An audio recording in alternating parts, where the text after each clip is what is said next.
Bom dia. Iniciando a sessão de julgamento da 7ª Câmara Julgadora do Tribunal de Impostos e Taxas do Estado de São Paulo, dia 16 de maio de 2023, a qual está sendo gravada e será disponibilizada posteriormente. Pediria para os juízes confirmarem a presença no sistema de parte.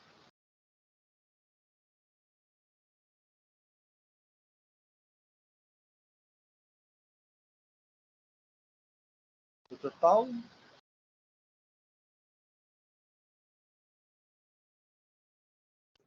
Presidente, esqueci de entrar na parte. Estou entrando já um segundo só. Tudo bem.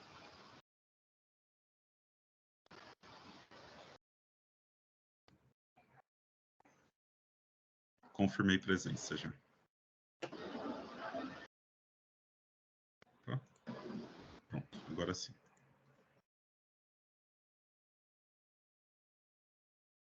Todos os juízes confirmaram a presença. Vou iniciar a sessão.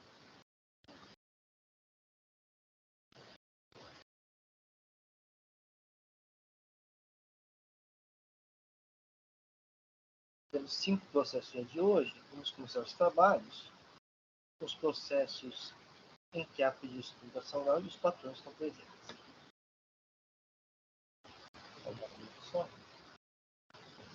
Vou começar com o processo de Ingram Microinformática Limitada. É um pedido de retificação julgada de uma relatoria. No momento que eu vou fazer o registro do presença do patrono.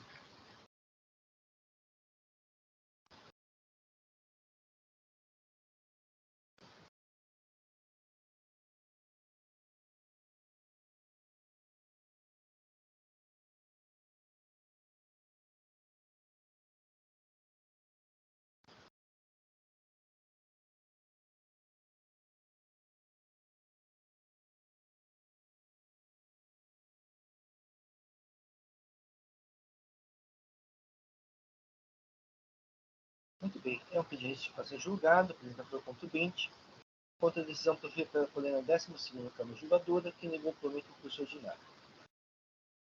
Com 2 acusações fiscais que registrassem indevidamente de CMS-ST, por meio da declaração dos valores sobre o Código 7.19, no campo 57, outros créditos da GIA, a título de ressarcimento de CMS-ST.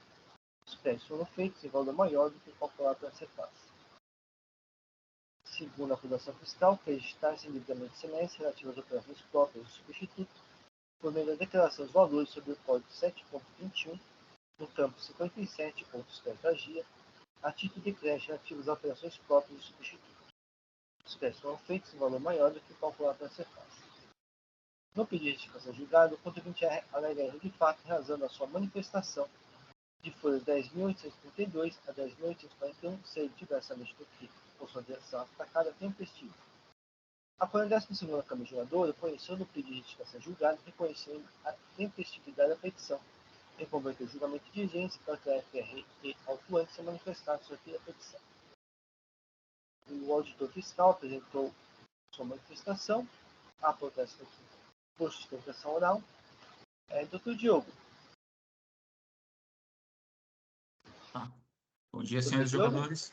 Sim? Sim, fica à vontade para fazer a sustentação oral. A sustentação vai ser bastante simples, que eu só quero afirmar o que é o ponto que está sendo discutido nesse pedido de retificação de julgado. O que foi alegado naquela manifestação, incorretamente julgada como intempestiva, na época da diligência em recurso ordinário, e que motivou essa nova movimentação de diligência, é que a alegação da Fazenda de que o crédito foi apropriado em valor superior ao apurado diz respeito à divergência de informação entre o que está constando nas fichas modelo 3, emitidas de acordo com a portaria CAT 17 de 99, e os arquivos, as planilhas do Excel do contribuinte. Tanto que até o autor do feito, ele apresenta a tabela de divergência, o que está os produtos que estão zerados no modelo 3 e os produtos que têm informação no Excel. No entanto, como a empresa mostrou nos documentos juntados no curso do processo, todas as informações constam nos arquivos do modelo 3. O modelo 3 está preenchido corretamente com as informações do valor do crédito que supostamente estariam zeradas segundo o fisco. Esse é o ponto que foi solicitado à época que fosse feita a análise pelo agente fiscal. Por que existe essa divergência? Por que, segundo o fisco, a informação do modelo 3, da ficha modelo 3, está zerada? Enquanto que, na verdade, no arquivo apresentado nos autos, consta lá devidamente cada produto informado. Essa é a avaliação que nunca foi feita no curso do processo. Na própria diligência que foi realizada agora, o agente fiscal informa que não havia nada a ser produzido, porque todas as informações foram colhidas dos documentos apresentados pelo próprio contribuinte. Se assim sendo, por que ele não aponta? Qual que é a razão da divergência? Não dá para identificar essa divergência dentro dos documentos que estão constituídos nos autos.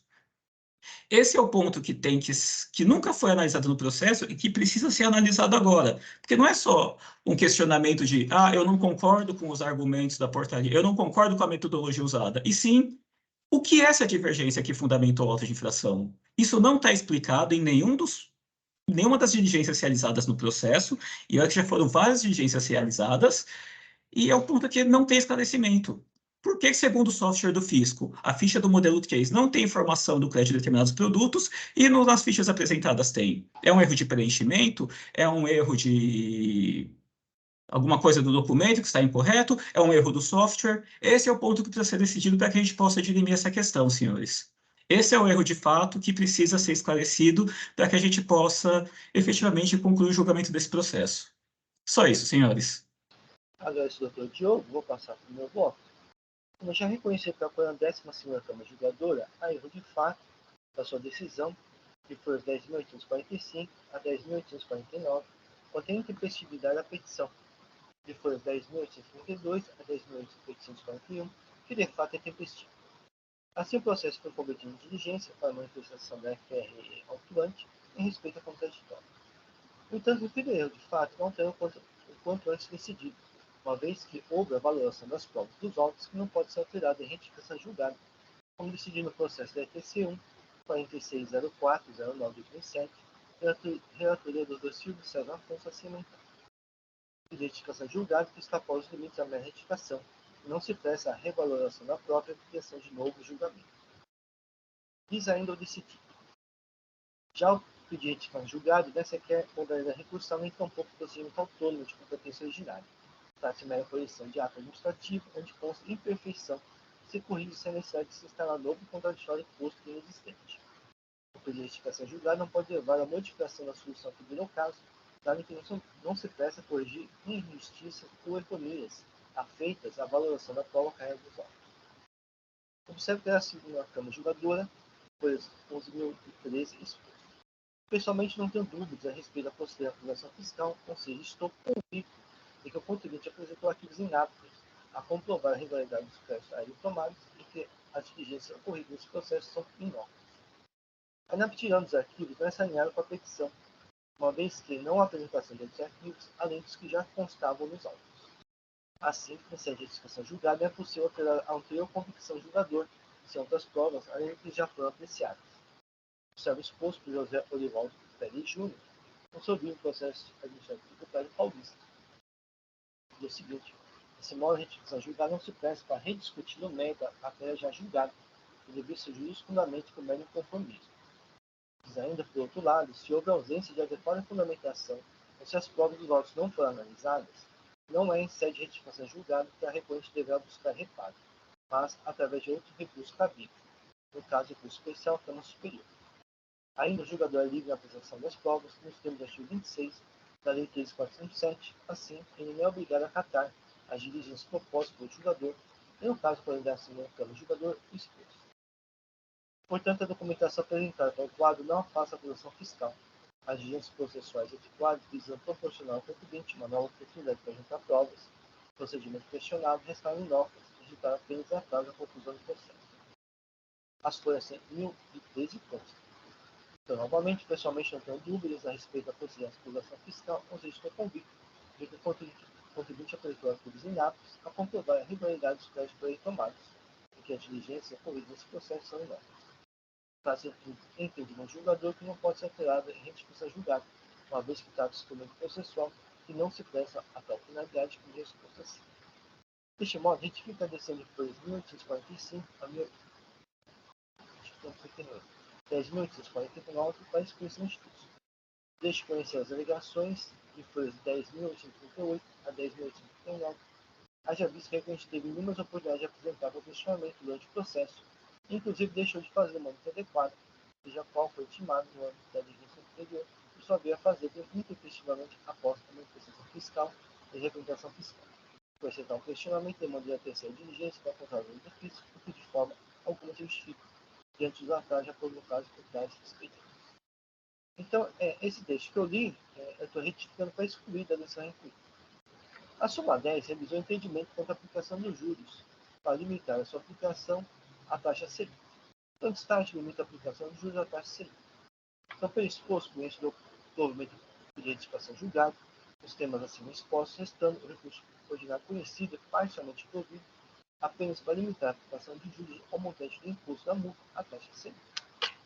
Assim que eu voto, só um momento que eu vou aplicar uma correção aqui de retificação.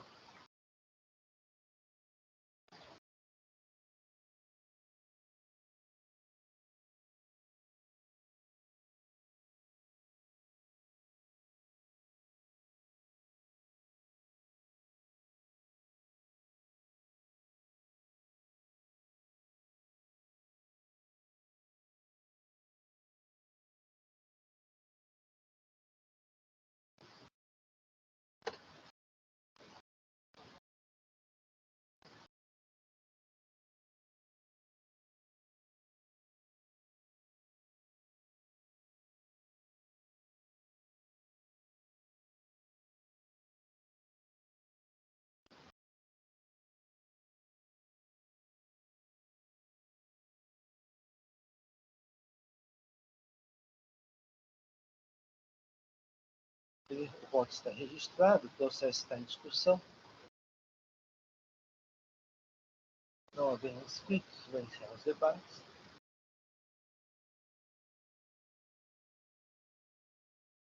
Vou buscar o código de presença.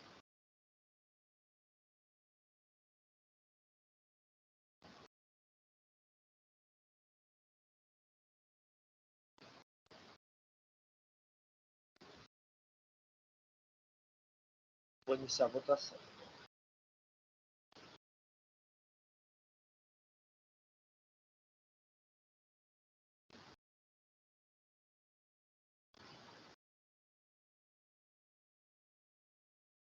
Inácio, meu computador, a hora que eu cliquei para confirmar o voto, caiu do empate. Estou reiniciando aqui.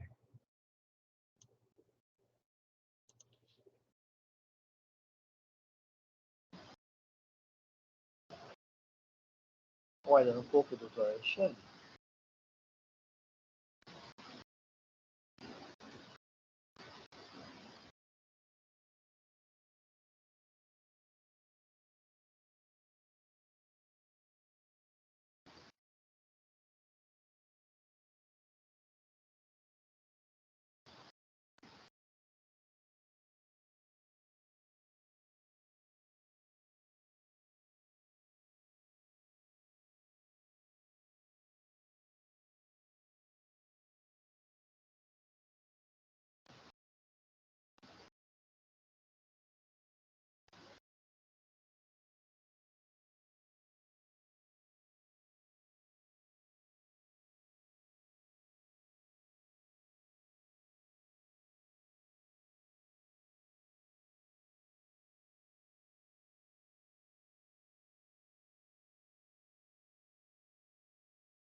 O doutor Alexandre está no sistema. Vamos aguardar um pouco.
Inácio. Consegui retornar aqui. Então, acho que consegui confirmar o voto. Sim, Aparece? aparece. Eu só não estou vendo sua imagem.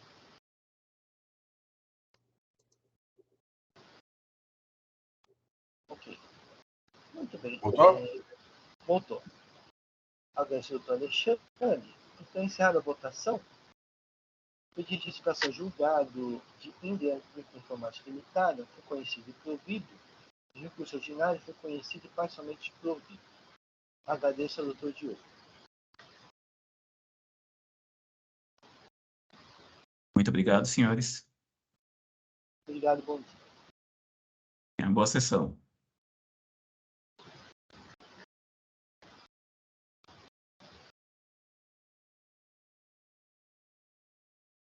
Passa agora para o processo de ladeira, comércio de bijuterias limitada, recurso ordinário, relator do Dr. Alexandre.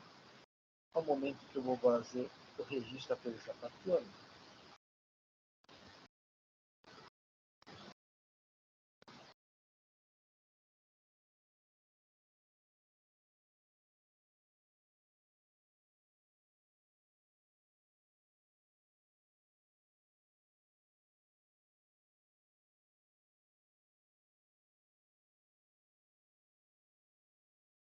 Bem, doutor Alexandre, já é possível fazer o registro do voto? Pois não.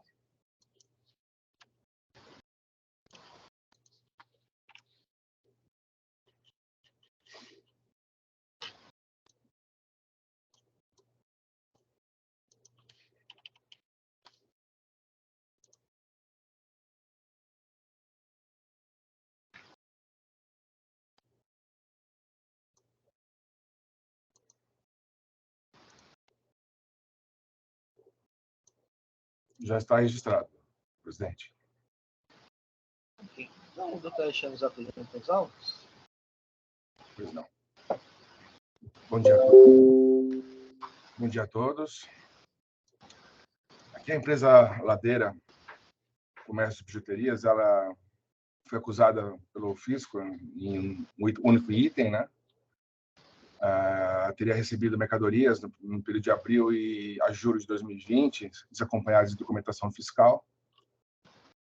A empresa apresentou defesa, né? Foi notificada, apresentou defesa, que foi encaminhada para análise do fisco.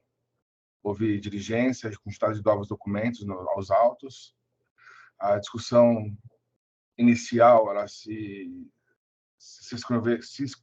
resumiu às alegações de que a empresa que foi autuada nasce da cisão parcial de uma empresa anterior, também de nome Latasa, só que Armarinhos. Essa empresa, pós modificação societária, permanece no mesmo endereço, permaneceria em tese com o mesmo estoque, o mesmo sócio, e a empresa traz esses documentos todos para análise do fisco, e em primeira instância, na primeira decisão, o julgador tributário cancelou o auto de infração. Foi apresentado recurso de ofício, esse recurso vai a julgamento pela segunda Câmara do Tribunal de Depósitos e Taxas, as folhas 882 e 887, e nesse julgamento o relator restabelece a acusação fiscal e devolve o processo para complemento de julgado em primeira instância. Ele analisa a matéria de mérito, ele afasta as alegações que teriam sido utilizadas para cancelamento do auto de infração em primeira instância e devolve o processo para análise do que restou de matérias a serem analisadas pelo julgador tributário. Então, o processo volta para análise da alegação de impossibilidade de autuação da empresa por solidariedade, quanto ao pedido de diligência que é formulado pela empresa desde a defesa, alegação de redução da multa por confiscatória e pedido de aplicação do 527-A para relevação da multa ou redução.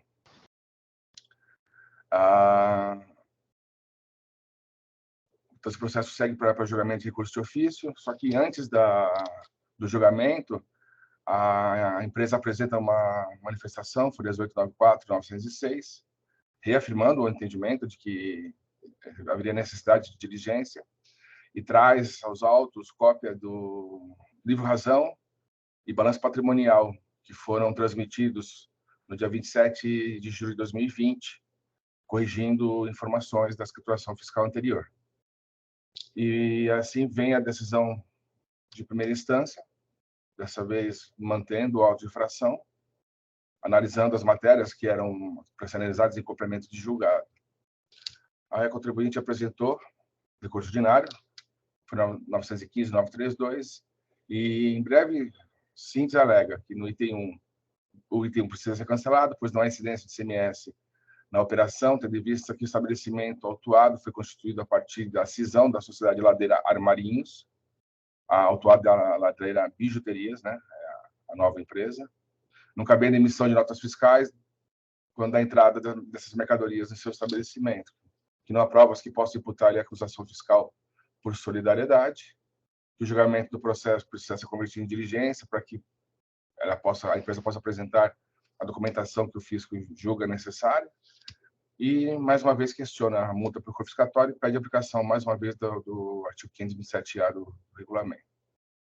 E agora estamos em fase de julgamento do recurso ordinário. Acho que, em breve, síntese, é o que temos aqui para apresentar desse processo nesse momento. Agradeço, doutor Alexandre. Então, doutora Ana Pereira, fique à vontade para realizar a sustentação oral. Obrigada, presidente. Bom dia a todos. Cumprimento os nobres julgadores em nome do relator, doutor Alexandre Dias, do senhor presidente, doutor Inácio Yokoyama, cumprimento os integrantes dessa 7ª Câmara do TIT e todos os demais presentes aqui. Eu agradeço a atenção de todos e eu vou ser breve na sustentação oral das razões da ladeira. Eu peço licença para compartilhar uma breve apresentação em PowerPoint para acompanhar a sustentação. Os doutores estão vendo a minha tela? Sim.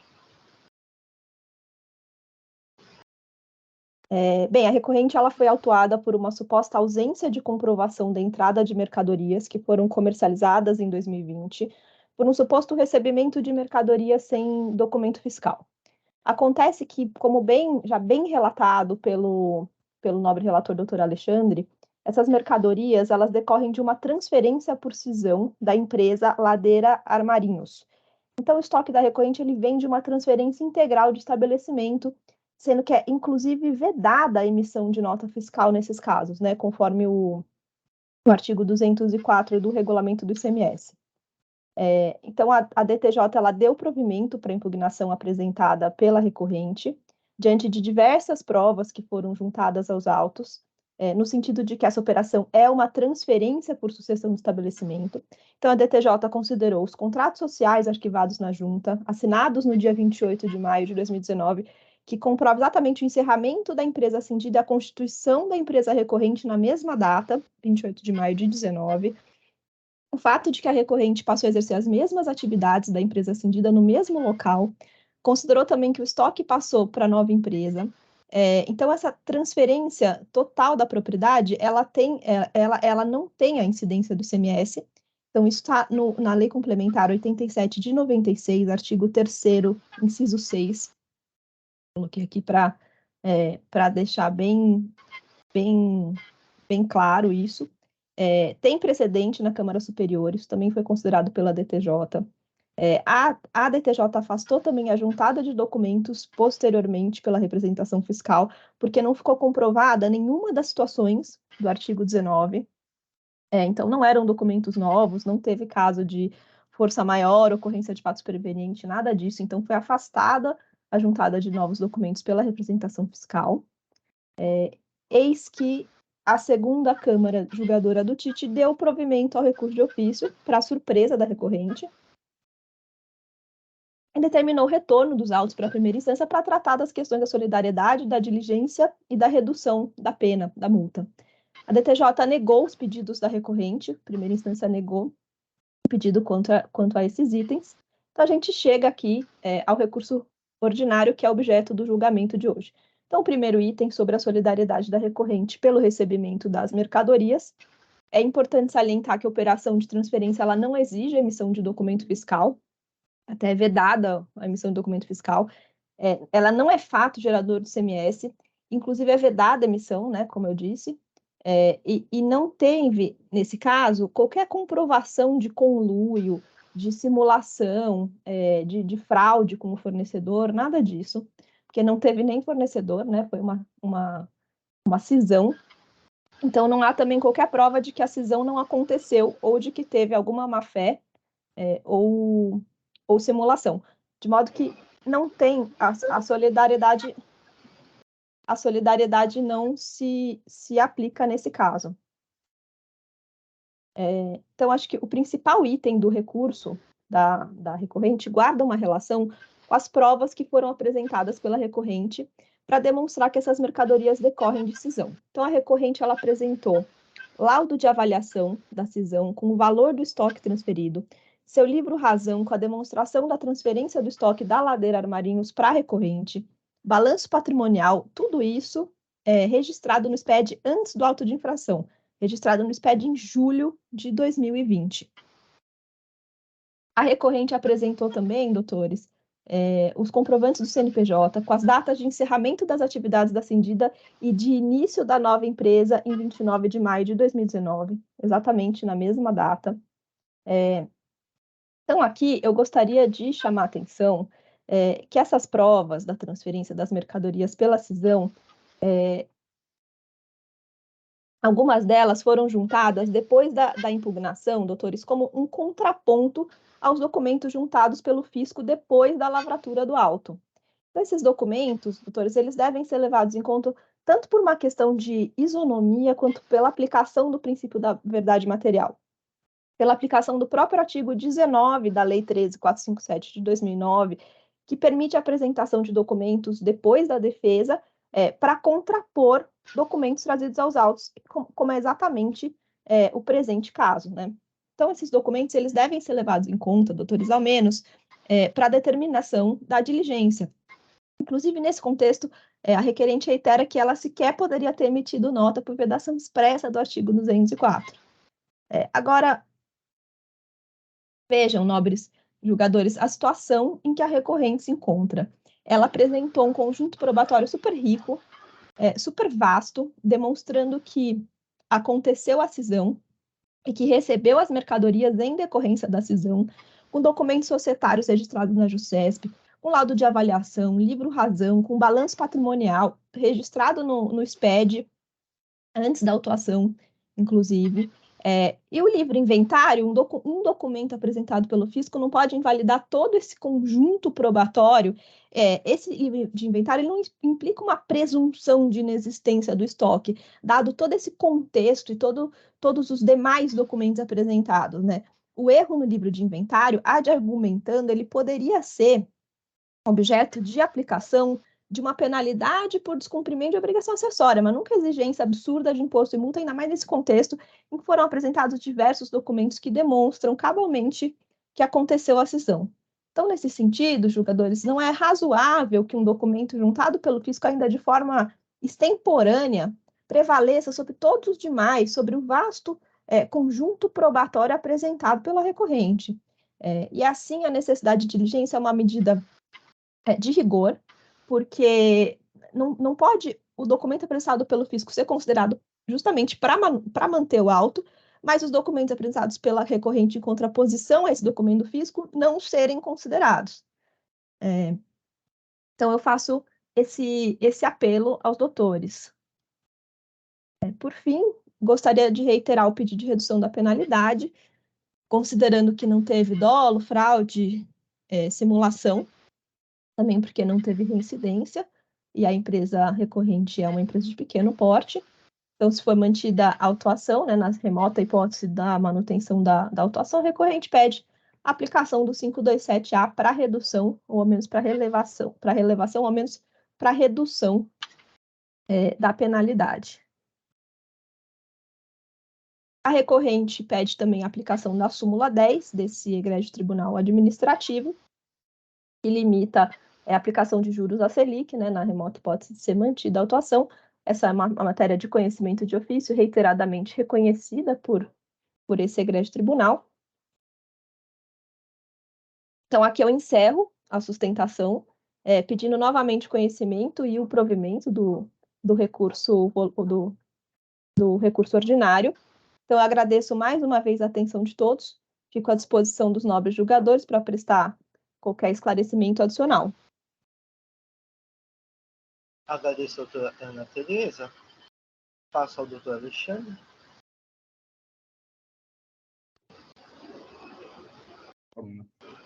Obrigado, doutora Ana Tereza, pelas considerações.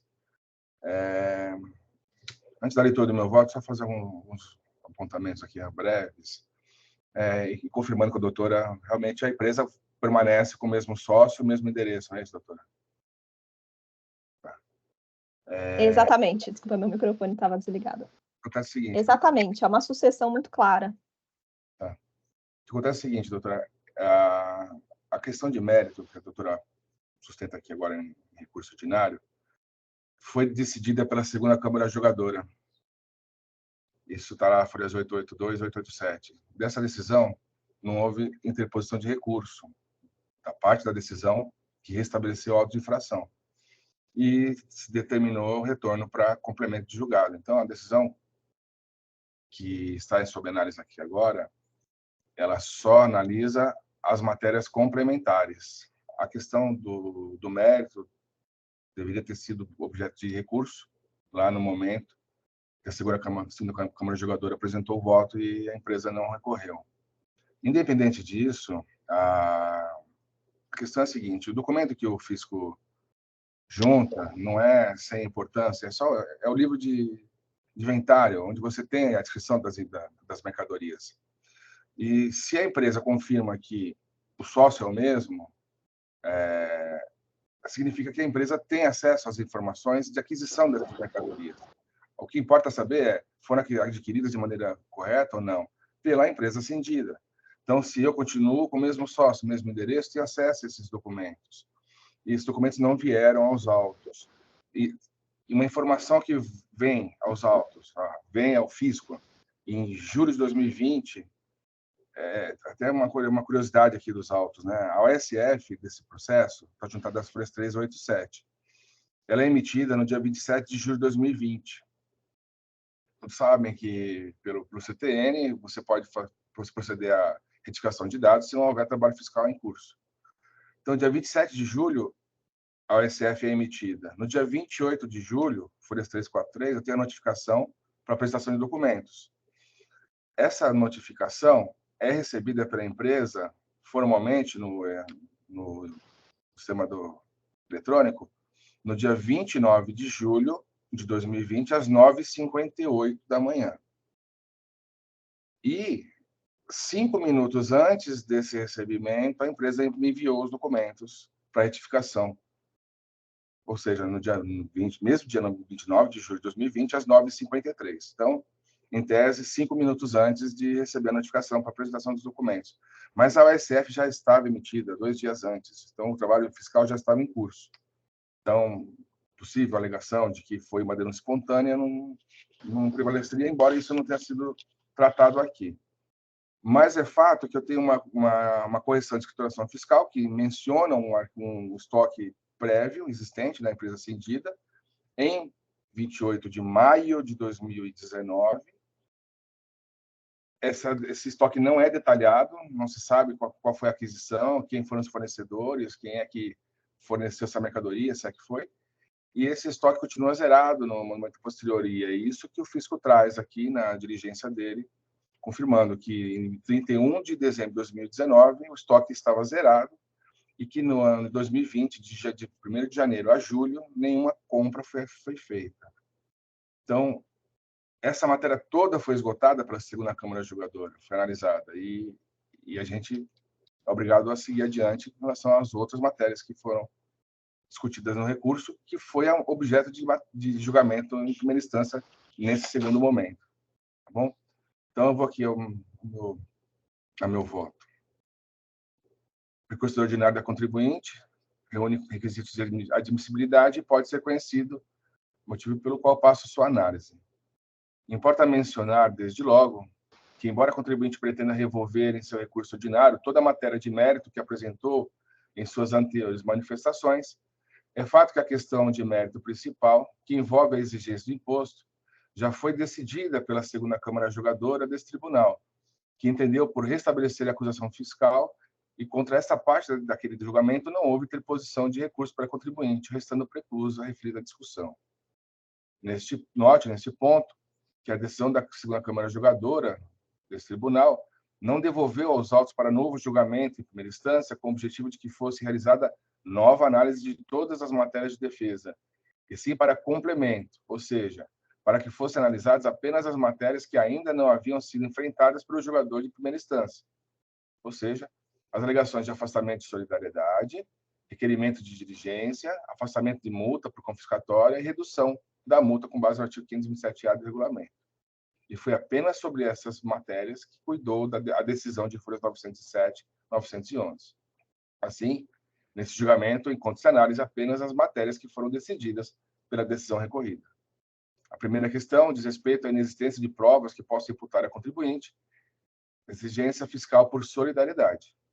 O imposto que está sendo cobrado a contribuinte por solidariedade nessa acusação fiscal é o ICMS que seria devido ao fisco pelo fornecedor das mercadorias que foram posteriormente comercializadas para contribuinte no período de abril de 2020 a julho de 2020. Isso porque, embora lhe tenham sido solicitadas informações detalhadas sobre a entrada dessas mercadorias em seu estabelecimento, referidas provas não foram apresentadas a contento, conforme decidido pela segunda Câmara Julgadora desse tribunal. Quanto ao tema solidariedade, assim decidiu a decisão recorrida. Eu transcrevo aqui trecho da decisão que fala sobre a questão da solidariedade. Seguindo meu voto. No recurso ordinário, para enfrentar o referido tema, a contribuinte volta a apresentar argumentos que envolvem a matéria já decidida, ou seja, retoma a discussão de que a operação objeto dos autos não se submeteria à exigência do imposto, muito menos à emissão de documento fiscal, pois tratar de operação envolvendo apenas a transmissão da integralidade do estabelecimento filial, que foi objeto de decisão parcial, situação prevista pelo artigo 3º da Lei Complementar 87 de 96, como trata da não incidência de imposto. Acontece que, como já analisado, não há provas nos autos de que as mercadorias que foram comercializadas para contribuinte tenham sido por ela regularmente adquiridas ou que seriam as mesmas mercadorias que compunham o estoque da empresa cindida, Ladeira Armarinhos, não lhes ocorrendo nem mesmo a cópia do livro diário, do livro Razão ou balanço patrimonial, que foram transmitidos ao fisco em 29 de julho de 2020 e juntadas aos autos somente em 25 de maio de 2022. Isso porque, como a própria contribuinte reconhece expressamente as folhas 894 desses autos, o livro de inventário, por um equívoco de obrigação acessória, não foi registrado na EFD. Assim, não há como saber quais as mercadorias que efetivamente compunham o acervo do estoque da empresa cindida e que teriam sido comercializadas pela autuada no período de abril de 2020 a julho de 2020, fazendo prova em favor do fisco a cópia do livro de inventário com posição zerada em 31 de 12 de 2019 e cópia do livro de entrada de mercadorias do período de 1 de 1 de 2020 a 31 de 7, também sem informações de aquisição de mercadorias do período. Ademais, sendo empresa que não resultou de alteração do quadro societário, que manteve, inclusive, o mesmo endereço e mesmo sócio, poderia ter diligenciado durante o trâmite desse processo e apresentado cópia das notas fiscais de aquisição das mercadorias que supostamente foram adquiridas pela Ladeira Armarinhos, demonstrando que todas as vendas de que tratam os anexos 1, 2 e 3 desse auto de infração foram de mercadorias que compunham o acervo da empresa cindida, inclusive porque, sendo a nova empresa resultante de transformação da anterior, cisão parcial, passou a ser responsável pelos tributos devidos pela empresa que foi parcialmente cindida, nos termos do artigo 132 do CTN, que diz aqui que a pessoa jurídica de direito privado que resultar de fusão, de transformação de outra, é responsável pelos tributos devidos até o ato pelas pessoas jurídicas de direito privado, fusionadas, transformadas ou incorporadas. Assim, competia a autuada, como sucessora da Ladeira Armarinhos, buscar documentos e informações detalhadas da empresa sucedida acerca das mercadorias que por ela foram adquiridas e que supostamente vieram a compor o estoque de mercadorias da autuada, depois de ocorrida a cisão parcial, mas quedou-se inerte prevalecendo, portanto, a presunção de que tratam de mercadorias que deram entrada no seu estabelecimento, desacompanhadas de documento fiscal. Acrescente-se que, como solidariedade não se presume, devendo decorrer de lei ou vontade das partes, artigo 265 do Código Civil, não prospera a alegação de não haver possibilidade de exigência do ICMS por solidariedade.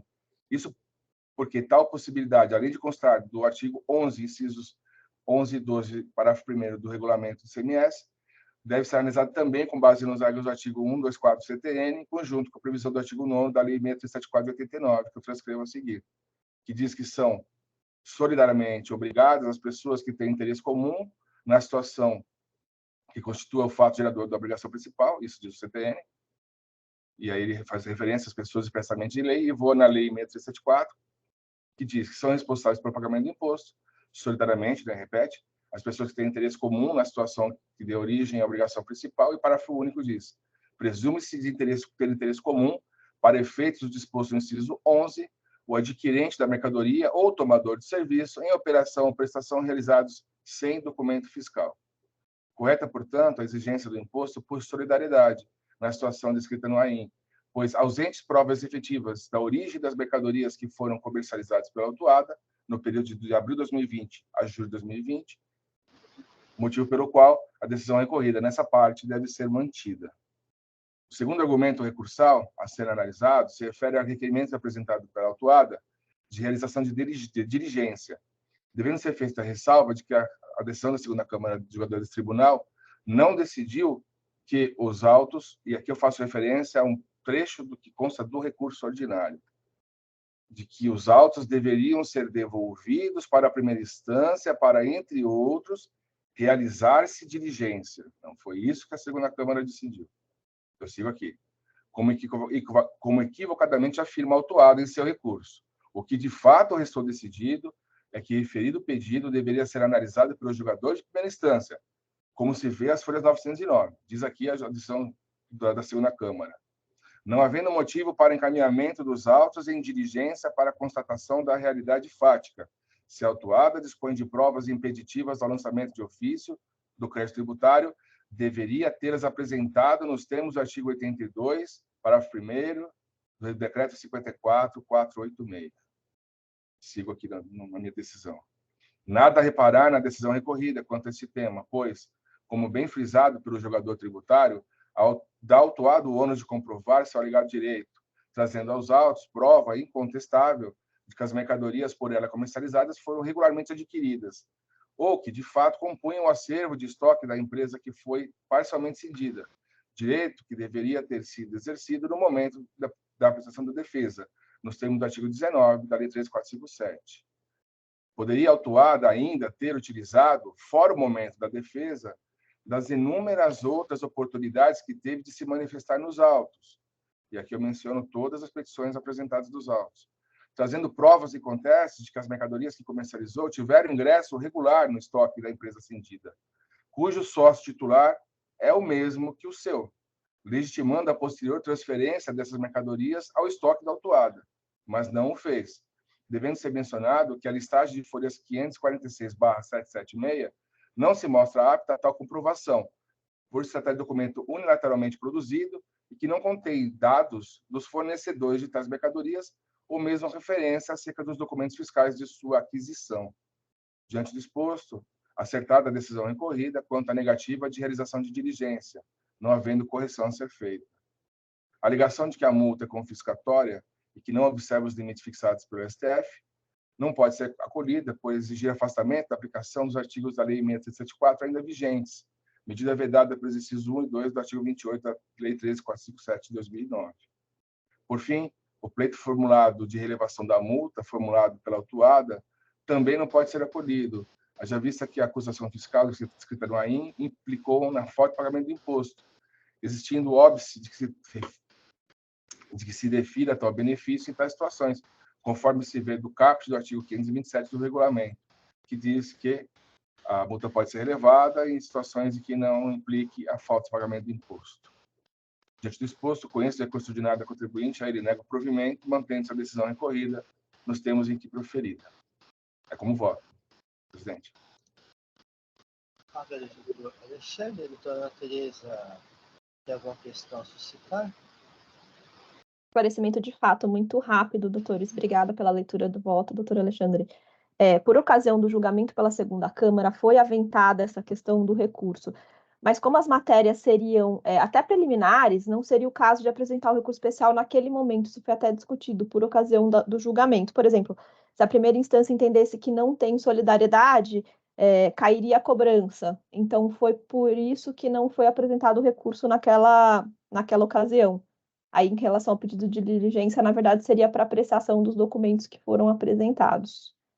Mas era esse esclarecimento. Obrigada, doutores. É isso, doutora Maria Tereza. O voto é registrado, o processo está em discussão. Não havendo inscritos, vou encerrar os debates. Vou verificar o quórum de presença.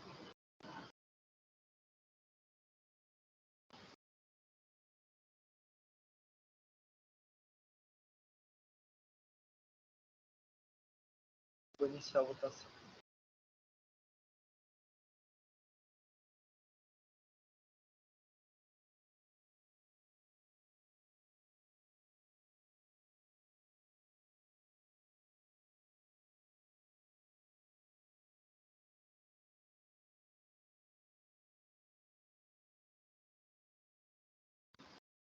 Iniciada a votação, o recurso ordinário de Ladeira, comércio que teve jurisprudência limitada, ficou inserido no provido.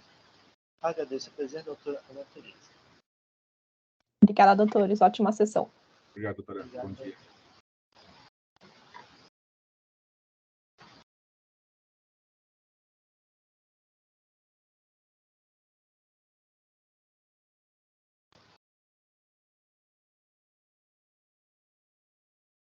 Passar para o processo de Intel Indústria de Terminais Elétricos Limitada. É um recurso ordinário. Relator o Dr. Paulo Macedo. Só um momento que eu vou fazer o registro da ausência do patrão.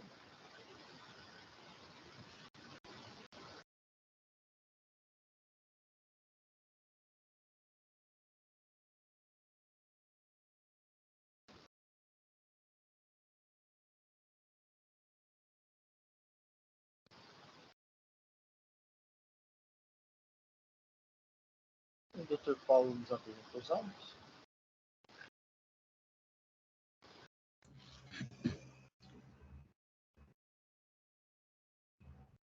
Entendi. Presente.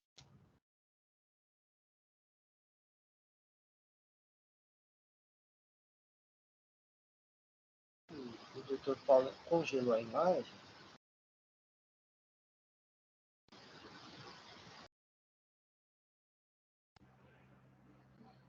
Voltou. Voltei. Desculpa. Eu entendi que o patrão está ausente, né, presidente? Sim, está ausente. Então, tá bom.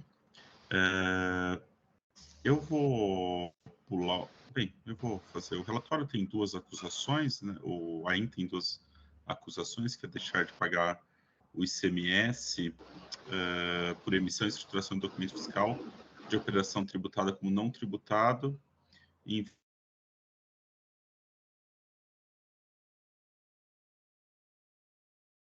Congelou de novo. Dr. Paulo? Travou novamente. Travou de novo. saída, tá caindo. Voltou.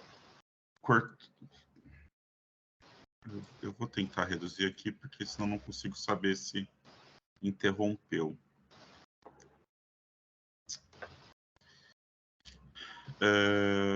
Bem, eu não sei aonde cortou, mas são as duas primeiras infrações são por deixar de pagar o ICMS.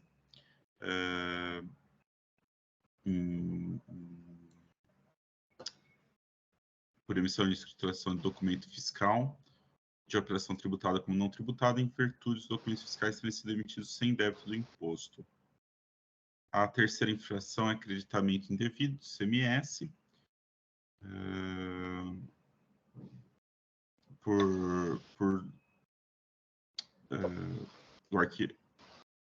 Mediante lançamento no 4, crédito do imposto, no livro de registro de apuração de ICMS. Bem, eu vou falar mais do meu voto, vai ficar mais claro essa infração. A autuada apresentou defesa, nos termos do artigo 36, o autor fiscal se manifestou, teve a decisão de primeira instância que julgou parcialmente procedente o AIM, sendo que não interpôs recurso de ofício, dada a dispensa de tal ato, nos termos da portaria CAT 142.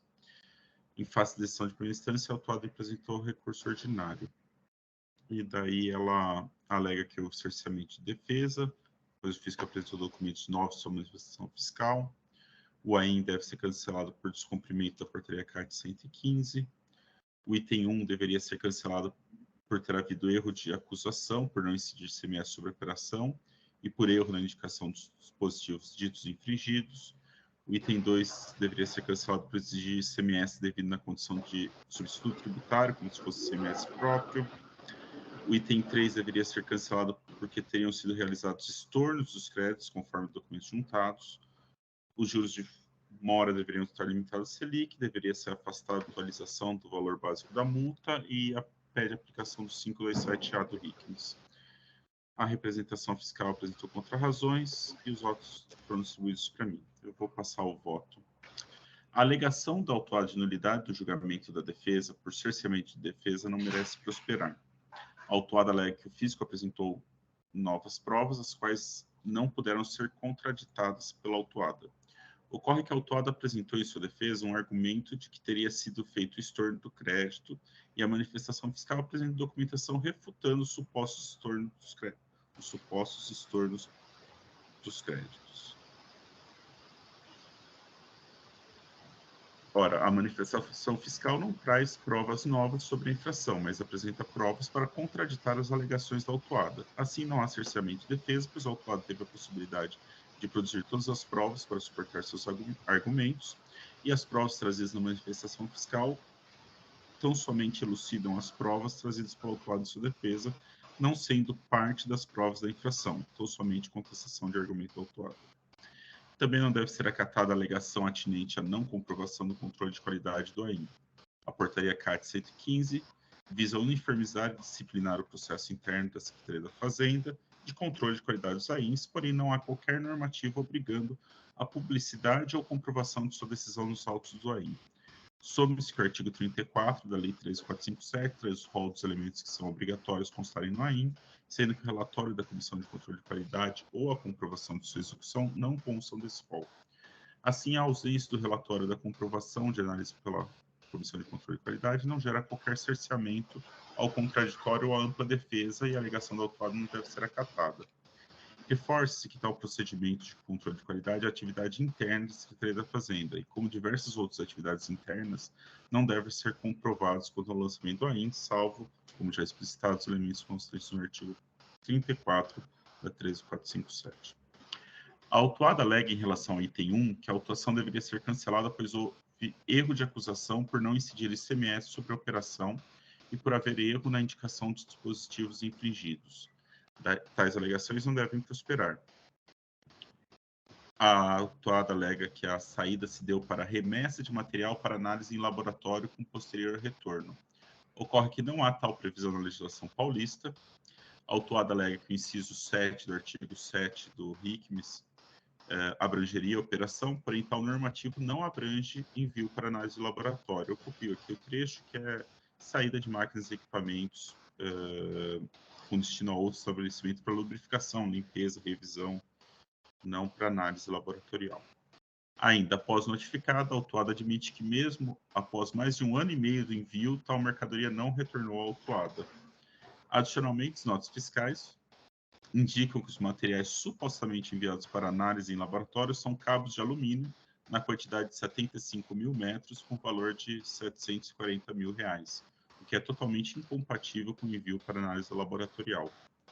Por fim, não há erro na indicação de dispositivos infringidos, pois no relato do AIM foram indicados como infringidos o artigo 58, 87, 127, 215 do RICMES.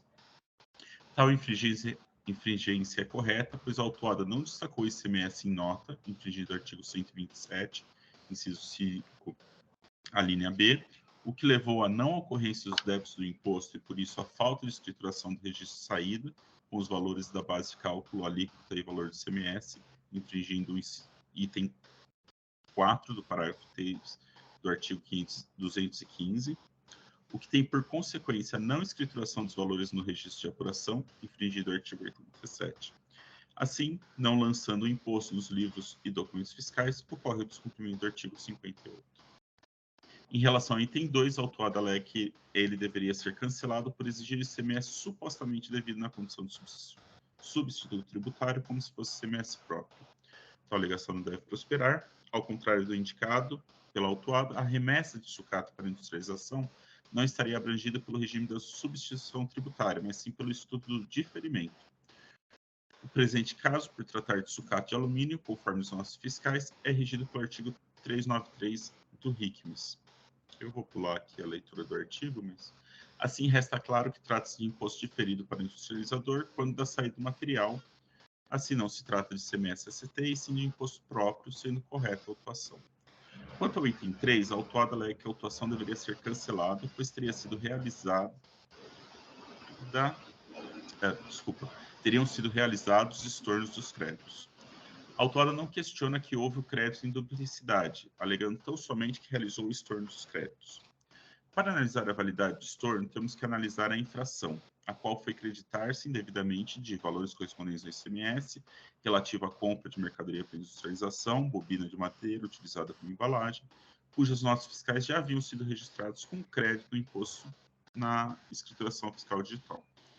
Na manifestação fiscal, o auditor fiscal autuante informa que os estornos apontados pelo autuado já haviam sido utilizados em resposta a outra notificação tal, para justificar o pagamento do imposto diferido na mesma referência, mesmo que de forma diversa ou disciplinado pelo artigo 116-I do RICMES. Eu transcrevo aqui um trechinho da manifestação fiscal. Dessa forma, o estorno não seria referente ao creditamento indevido, e sim ao pagamento do imposto diferido.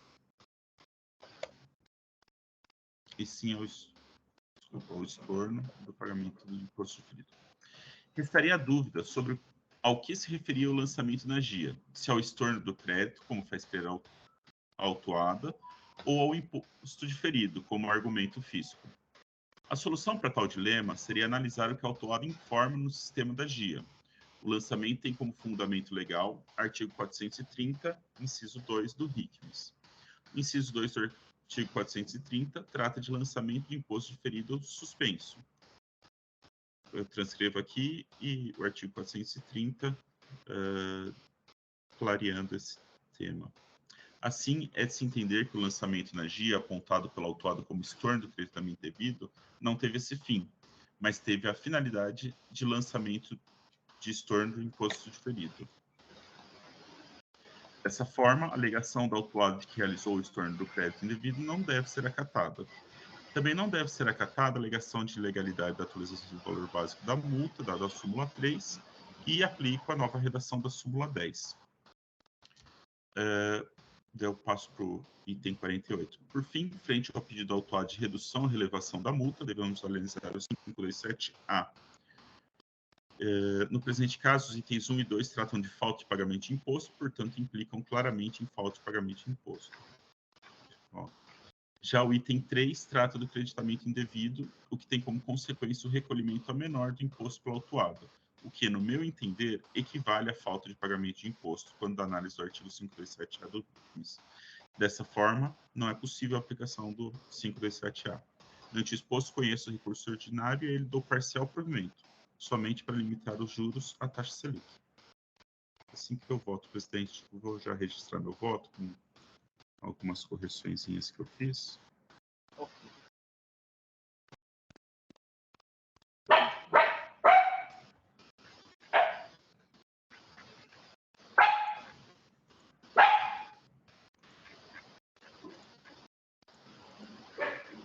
Está registrado. Só um momento, doutor Paulo. Deixa eu só verificar.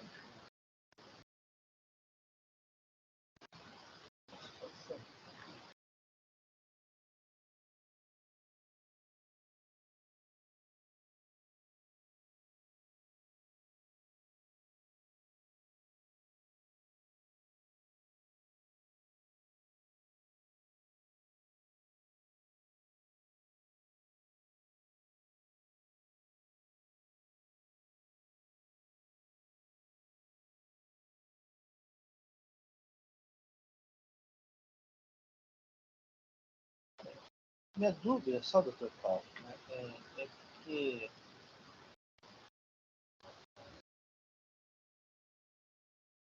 o diferimento é uma espécie de substituição tributária, talvez possa ter ficado um pouco confuso para mim.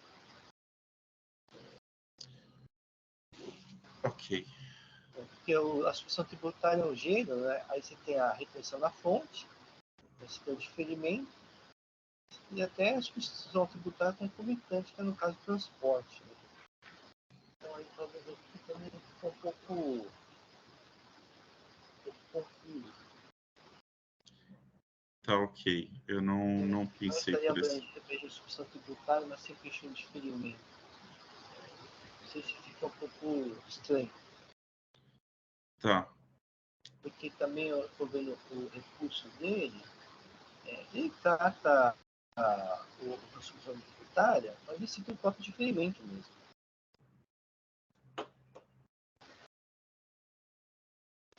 Olha, presidente, eu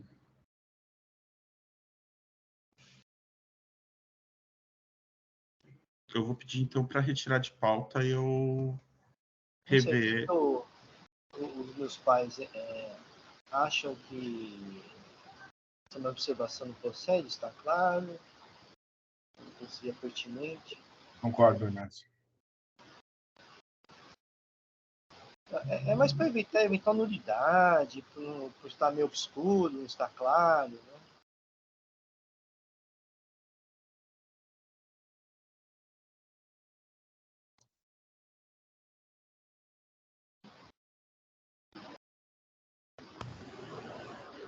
Eu tô vendo aqui o recurso, né? Ele trata, quando ele cita a substituição tributária, ele está tratando de operação de diferimento mesmo. Né? Não, perfeito. Eu acho que eu li de outra forma. Faz sentido o que o presidente fala. Eu até poderia tentar ajustar o voto aqui na sessão, mas eu acho.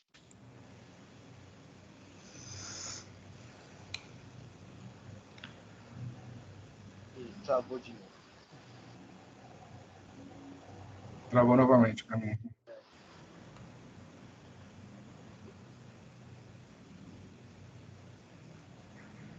Desculpa, presidente. Voltou. Teve algum. O doutor Paulo prefere. Eu prefiro tirar de pauta, porque se eu for tentar corrigir aqui na sessão, pode sair, a emenda pode sair pior, né? Então, deixa eu fazer com calma isso. O processo para o relator, Tá ótimo. para fazer uma análise com mais cautela. Perfeito.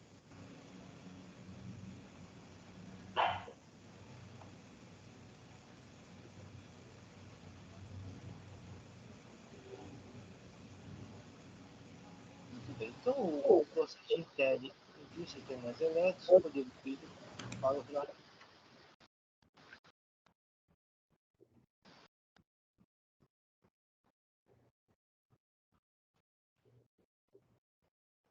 Esse processo de autometal, recurso ordinário de minha relatoria, no momento que eu vou fazer o registro da ausência do patrono,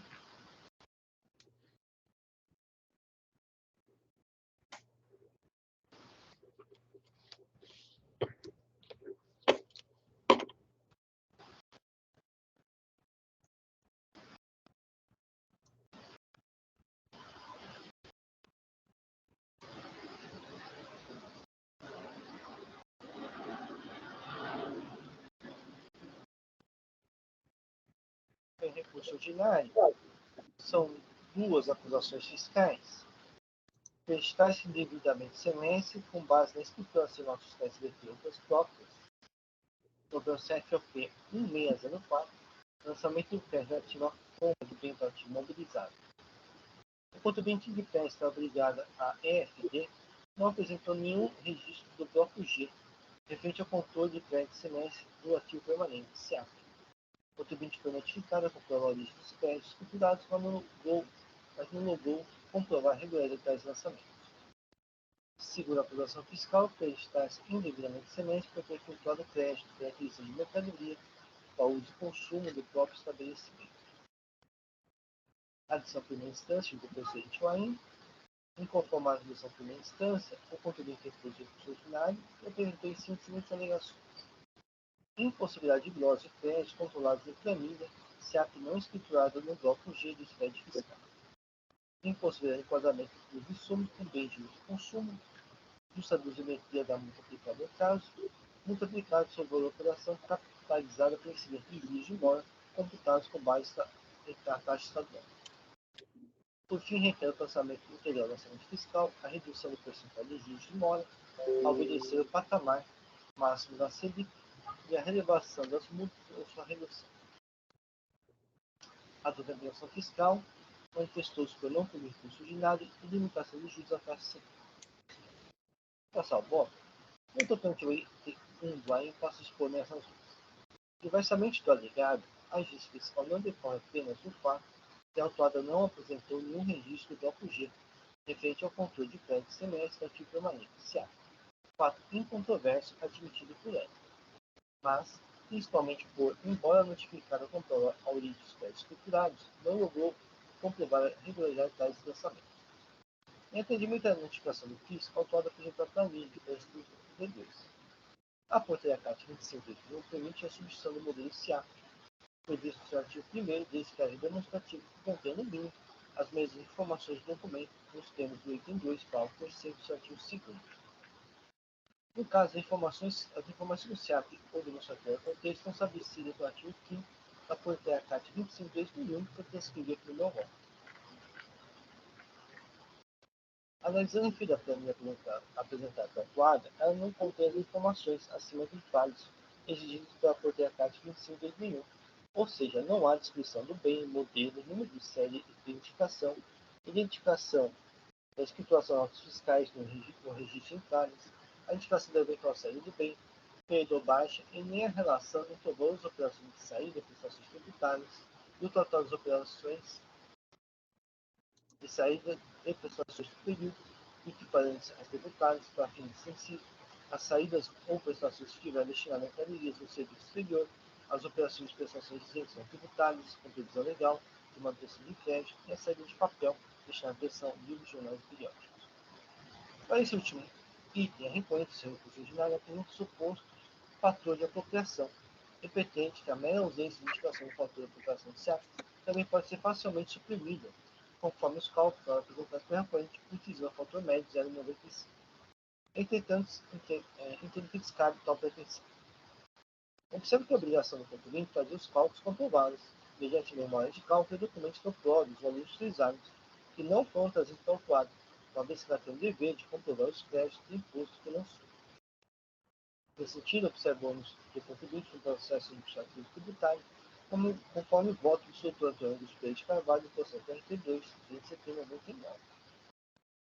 E é o seguinte, o contribuinte junto aos autos mais de uma centena de documentos fiscais, rasta para si o ônus de identificar, em cada um desses documentos, os dados que forem favoráveis, proceder a uma apurada análise da natureza técnica do conjunto de cidades e, finalmente, cotejar de maneira circunstancial seus resultados e conclusões aos trazidos pela fiscalização. O julgador na fatura do contribuinte nem sua assistência técnica. Não é aceitável que a mera apresentação de números sem identificação dos cálculos, origem dos valores utilizados, bem como dos documentos comprobatórios, não há razão para pretender a diligência para que o fisco faça um conforto da estimativa do autuado, pois não cabe a ele fazer relações de como a autuada chegou aos números apresentados. O STF dispôs que o Supremo Tribunal tem decidido no sentido de indeferir diligência probatória, tida por desnecessária prejuízo à conta, não viola os princípios contraditórios da defesa. Ainda não há analisação qualquer permissivo que se adote um fator de apropriação médica. Pelo contrário, a gesta no inciso 6, artigo 5º da portaria CAT 25/2001, subtranscrito. Não se trata de mero desaceito formal ou descumprimento de obrigações meramente acessórias, pois a formalidade de obrigações acessórias tem impostos do interesse de exploração e da arrecadação. E no caso dos autos, a consequência do seu descumprimento é a não comprovação da legitimidade dos créditos tomados. Observe o disposto figura o artigo 103 CT. A obrigação acessória decorre da obrigação tributária com objeto de prestações positivas e negativas da prevista no interesse da arrecadação ou da fixação dos tributos. Nesse sentido, segundo o Ludovico Machado, a obrigação acessória é instituto da legislação, que é lei em sentido amplo, sempre no interesse da arrecadação ou fiscalização de tributos. Assim, não se pode mitigar relevância das obrigações acessórias instrumentais, em especial no caso dos autos, pois estão diretamente relacionados com o direito do crédito imposto, ou seja, não se trata de sobrepor a forma sobre a essência, pois essa não foi comprovada como exposto. Ademais, embora as razões acima expostas sejam suficientes para a razão ao fisco, verificando-se a dita essência dos produtos listados pelo contribuinte na ficha da planilha, há ferramentais, tampão, trilho, monitor, parafuso, corrente, vedação, válvula, condicionador de ar, grampo, pino, placa de comunicação, broca, microcomputador, dentre outros, por direito de crédito ativo não é inquestionável. Aqui cita a resposta à consulta 13.316, que bem expôs sobre produtos cujas aquisições são suscetíveis de gerar crédito de imposto. Assim, minha pretensão em ser direito ao crédito está aprovada. Então, o destaque não foi a proteção da refonte. Fica pequeno erro de digitação. Ponto item 2 do AIM passa por meu atendimento. A legislação de semestre não auxiliou a adoção do modelo de crédito financeiro para fazer a não convertibilidade de semestre em toda a conferência. Nesse sentido, se daqui desse ano como superior, o processo deve ter 689 0082 e aqui é o Dr. José Roberto Paulo. E também aqui uma do seu STF, aqui é o ministro Joaquim Barbosa, e o seguinte, a Constituição de 88 não auxiliou a adoção do modelo de crédito financeiro para fazer valer a não convertibilidade em toda e qualquer hipótese. A pretensão contribuinte assemelha a semelhança do ideal de imposto no agregado, sem prejuízo de direitos médios econômicos e justiça fiscal, não ressoa na Constituição de 88. Cito o artigo 866 do regulamento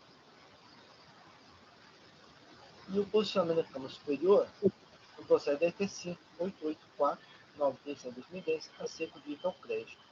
E o seguinte, o critério de essencialidade não se subordane para fim legal para fins de reconhecer o direito ao crédito em ICMS. Cito novamente a resposta à consulta sobre o direito ao crédito, quais produtos estão dando direito ao crédito. Também faz resposta à consulta do STF.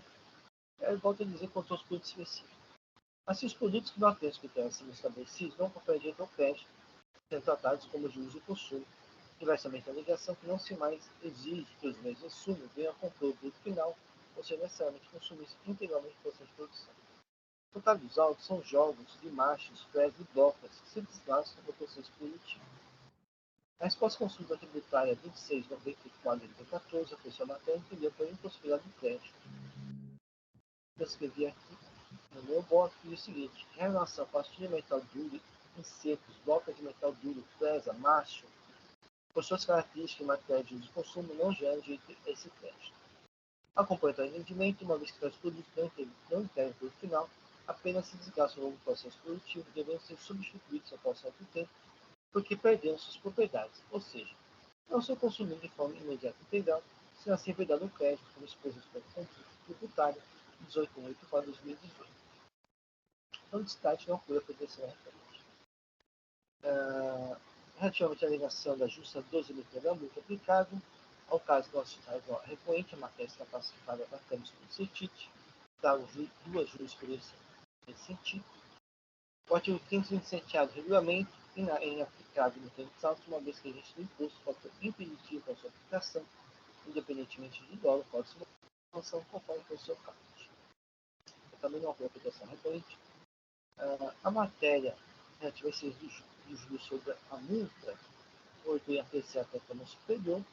Na súmula 13 classificou a matéria pela sua legitimidade. Em relação aos juros, as agências fiscais se reportam ao período de 31 de julho de 2019 a 31 de 12 de 2020, ou seja, já sob a vigência do Decreto 62.761 de 2017, que alterou para o primeiro artigo 165 do regulamento dos ministérios. A taxa de juros de mora equivalente por mês à taxa de referência ao Sistema Especial de Liquidação Custódia (SELIC). Assim, já foi aplicada a taxa SELIC para agências fiscais dos autos. Então, conclusão do meu voto, conheço mérito do curso ordinário. No momento aqui fica um pequeno de digitação.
voto está registrado, o processo está em discussão. Não havendo inscritos, vou encerrar os debates. Vou verificar o quórum de presença.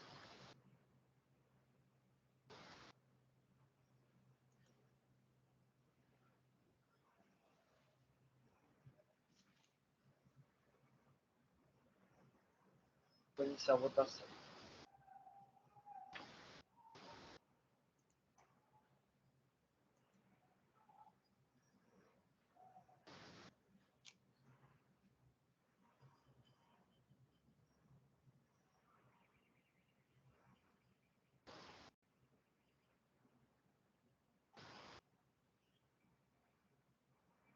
Iniciada a votação, o recurso ordinário de alto metal S.A. reconhecido e não provido.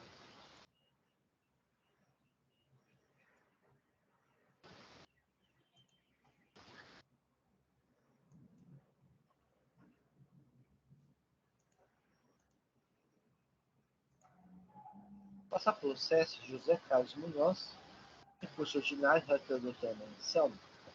Só um momento que eu vou fazer o registro da ausência do patrono.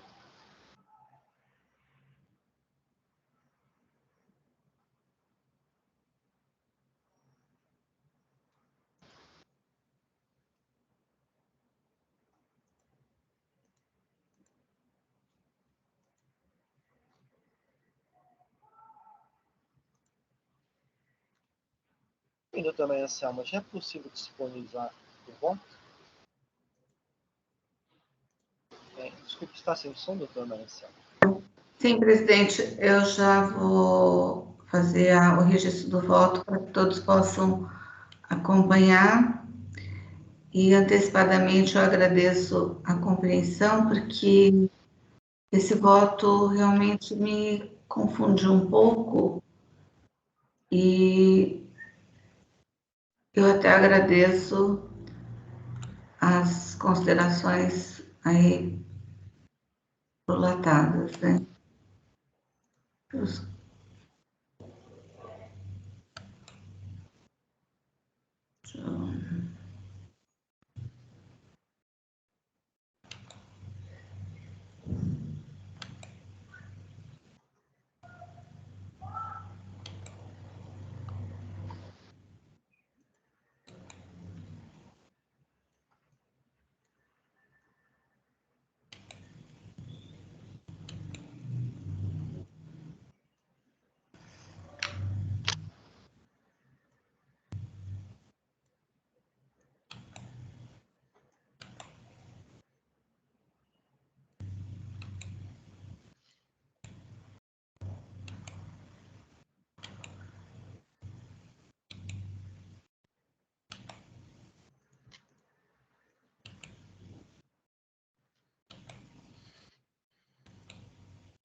Acho que o voto não ficou registrado, né?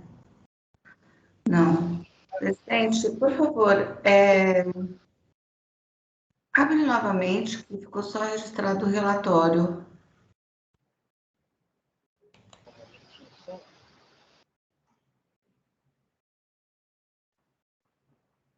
Muito bem, está habilitado, doutor Anselmo.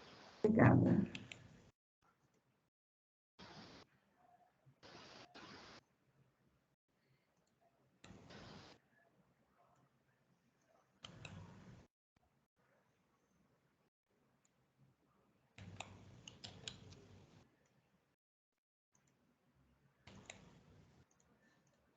Deixa eu ver aqui.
aqui.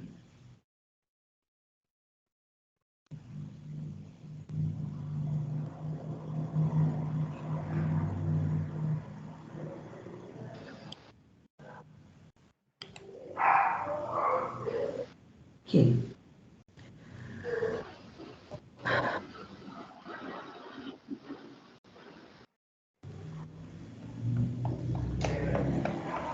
A Vanessa nos apresenta os autos? Sim, presidente, já são duas infrações.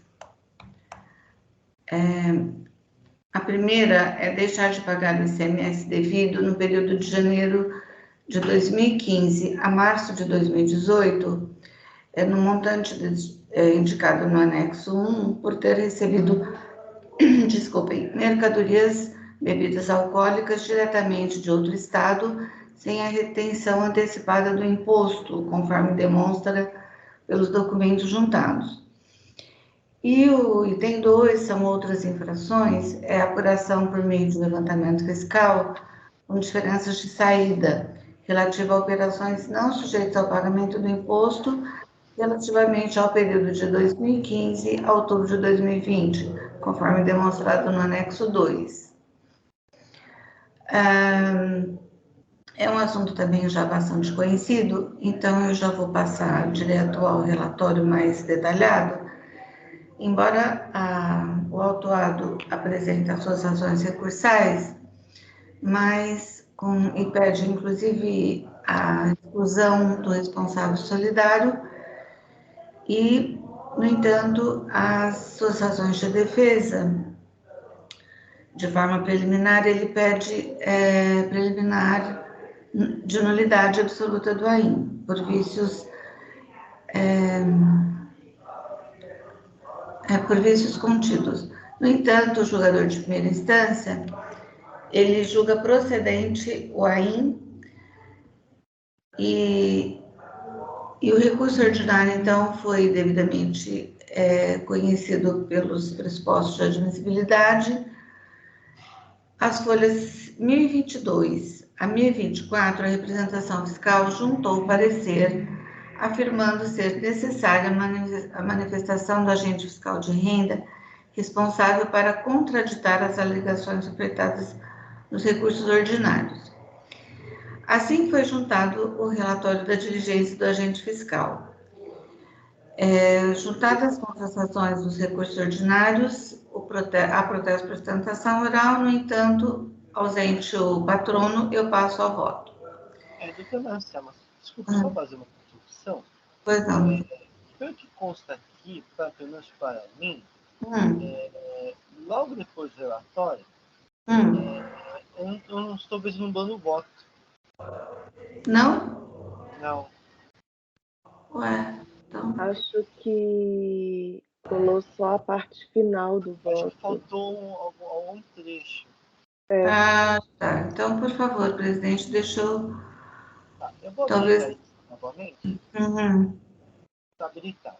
Ok, obrigada.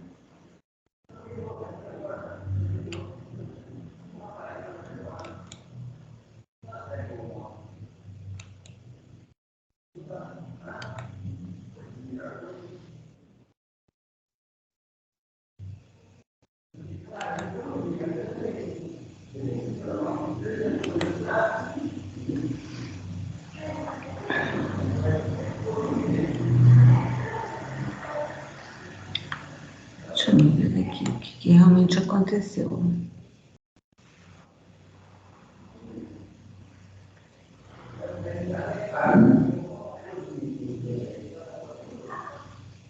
Presidente, eu vou pedir um minutinho para pegar uma água ali enquanto a doutora registra o voto. Tudo bem. Enquanto a doutora Anselma acerta o voto, vou fazer um minutinho de voto.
Doutora Anselma, Ok. eu olhei agora e parece que o voto agora está completo. Tá, né? Acho Então, que doutor Paulo, eu salvo. agradeço as considerações, que isso, realmente, assim, esse processo me confundiu um pouco. Eu até ia tirá-lo de pauta, mas, felizmente, deu para a gente entender melhor a questão da diligência, né?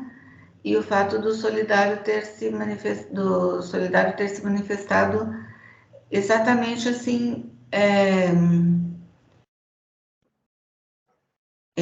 como diz, de uma maneira que não caberia, né, a manifestação dele, na verdade, no processo administrativo, né? Sim. Isso. Então Só vamos... acho que o doutor Alexandre está chegando, o doutor Luciano também. Uhum. Não está aparecendo a minha imagem? Não está aparecendo, não.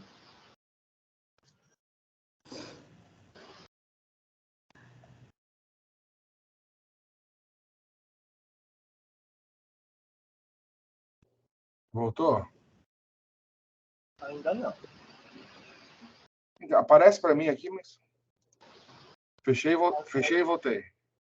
Às vezes acontece, mas ainda não estou te vendo. Ainda não? Não. Caramba. Agora está voltando. Luciano que voltou. E agora? Ainda não. Não estou fazendo questão de mostrar a imagem. Eu vou sair e voltar. Espera aí.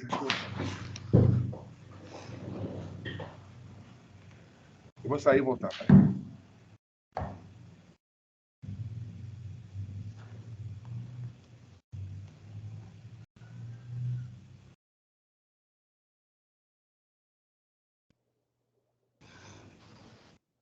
Ok, voltou. Não? Então, doutora Anselma, poderia retomar a voz? Sim, então, vamos iniciar, porque acho que ficou meio confuso aí a apresentação, né, diante da paralisação. Então, vamos lá. Com relação, então, ao auto de infração, as infrações foram: o item 1, deixar de pagar ICMS devido no período de janeiro de 2015 a março de 2018, nos montantes indicados no anexo 1, por ter recebido mercadorias, ou seja, bebidas alcoólicas, diretamente de outro estado, sem a retenção antecipada do imposto, conforme se demonstra pelos documentos juntados. Então, a gente sabe aí que tem uma substituição tributária, né?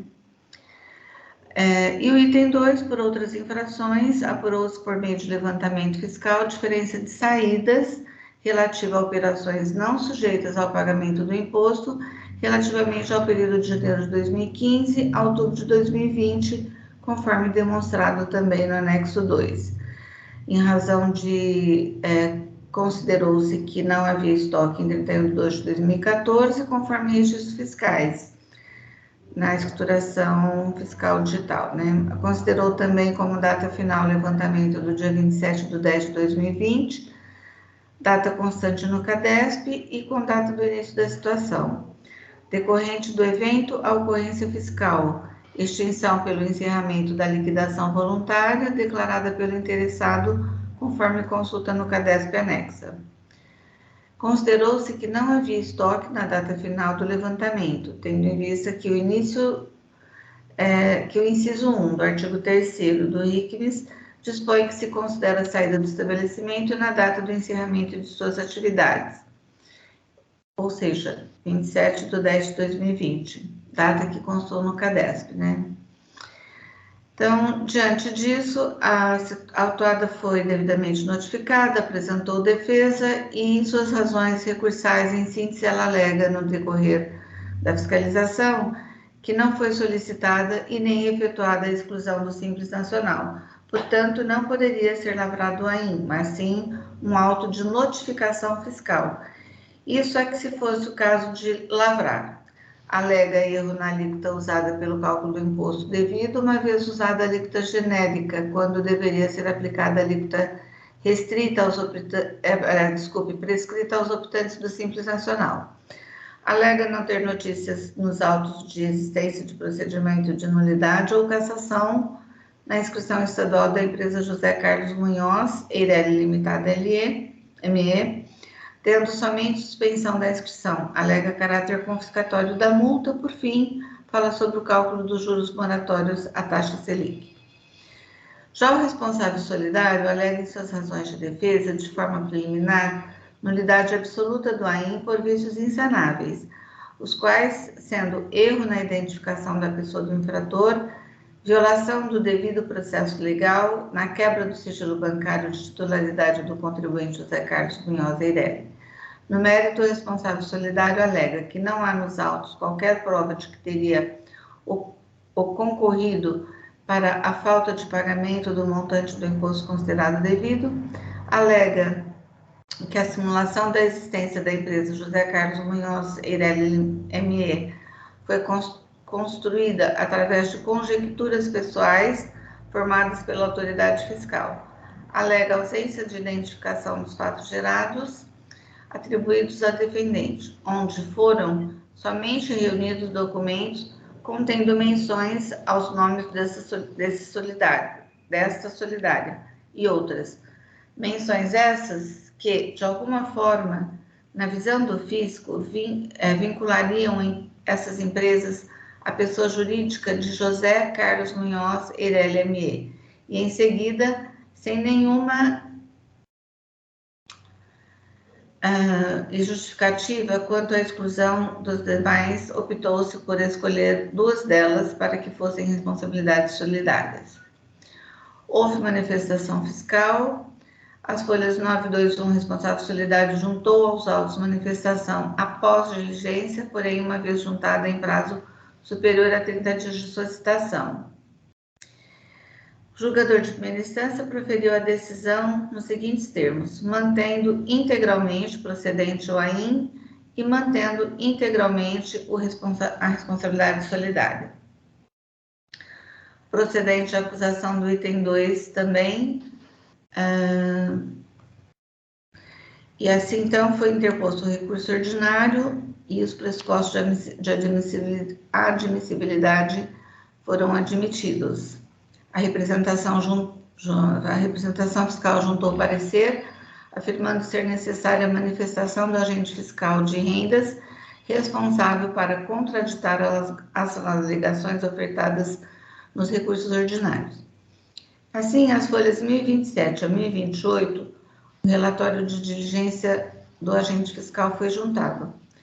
Juntadas as contratações dos recursos ordinários, em razão da ausência do patrono, então eu passo ao voto.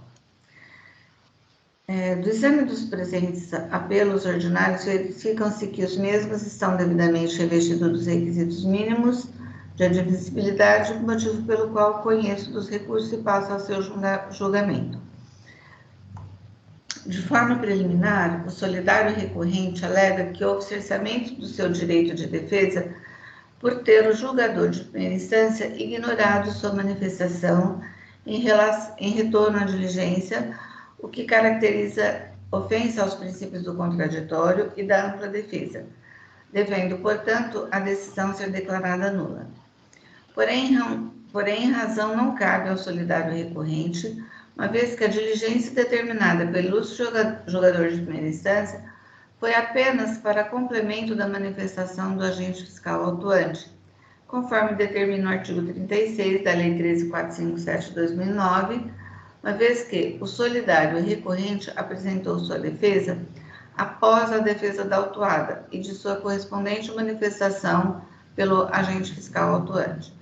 Portanto, a diligência realizada tratou-se somente de diligência para saneamento processual, conforme previsto no artigo 25 da Lei 13.457 de 2009, não trazendo qualquer elemento novo, somente destinado à manifestação do agente fiscal autuante, sobre a defesa juntada pela própria recorrente solidária, não havendo assim que se falar em prejuízo ao seu contraditório e ampla defesa.